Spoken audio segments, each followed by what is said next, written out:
அன்பு நண்பர்களே, அனைவருக்கும் அன்னை சமையல் உமாவின் அன்பான வணக்கங்கள். இன்னைக்கு அன்னை சமையலில் பார்க்க போகிறது நூடுல்ஸ். ரோட்டுக்கடை ரெஸ்டாரண்ட்டில் நம்ம விரும்பி சாப்பிடுவோங்க. இன்றைக்கி வீட்டில் எப்படி சுலபமாக செய்யலான்றதை பார்க்கலாம். இந்த நூடுல்ஸ் பார்த்திங்கன்னா கோதுமையால் செய்யப்பட்டதுங்க. வாங்க ஹக்கா நூடுல்ஸ் எப்படி செய்கிறதுன்னு பார்க்கலாம். இப்போ முதல்ல நூடுல்ஸை வேக வச்சுக்கலாங்க. தேவையான அளவு தண்ணி, கொஞ்சம் உப்பு சேர்த்துக்கலாம். இப்போ கொஞ்சமாக எண்ணெய் சேர்த்துக்கலாம். இப்போ அடுத்தது இதில் நூடுல்ஸ் சேர்த்துக்கலாங்க. இந்த நூடுல்ஸ் பார்த்திங்கன்னா கோதுமையில் பண்ணதுங்க.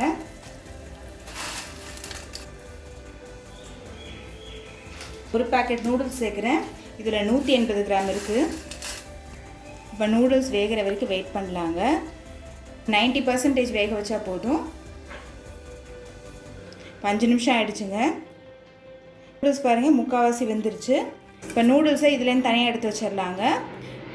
உங்கள்கிட்ட ஸ்ட்ரெயினர் இருந்ததுன்னா அதை வச்சு யூஸ் பண்ணிக்கோங்க. நூடுல்ஸ்லேருந்து நல்லா தண்ணி வடிஞ்சிருச்சு. இப்போ இதை எடுத்து தனியாக வச்சிடலாம். கடாயில் தேவையான அளவு எண்ணெய், பொடியான இருக்குன்னு பூண்டு, 2 பச்சை மிளகாய்,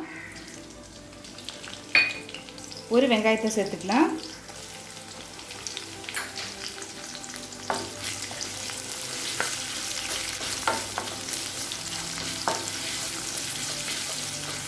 எனக்கு ஸ்ப்ரிங் ஆனியன் கிடைக்கலங்க, அதனால் நான் சேர்க்கலை. நீங்கள் கிடைச்சதுன்னா அது கூட சேர்த்துக்கலாம். அடுத்தது ஒரு கேரட், கொஞ்சம் கேப்சிகம்,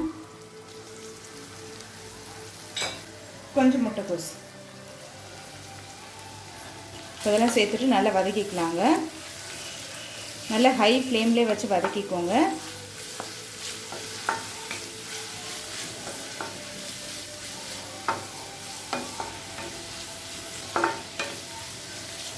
நீங்கள் விருப்பப்பட்டீங்கன்னா காய் இல்லாமல் கூட பண்ணலாம்.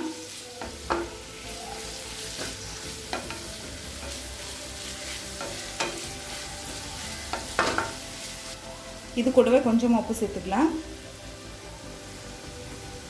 உப்பு கொஞ்சமாக சேர்த்தா போதுங்க. சாஸில் ஏற்கனவே உப்பு இருக்கும். வேக வைக்கும் போதே கொஞ்சம் உப்பு சேர்த்துருக்கோம்.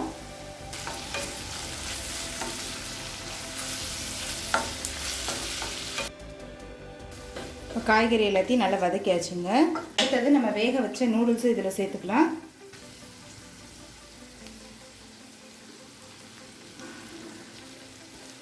இப்போ அடுத்தது இதில் 1 teaspoon vinegar,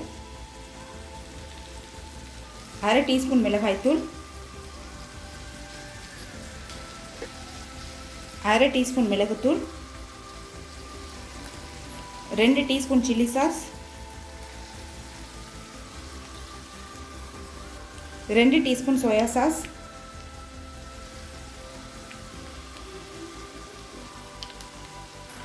1 table spoon tomato sauce எல்லாத்தையும் சேர்த்துட்டு நல்லா மிக்ஸ் பண்ணிக்கலாம்.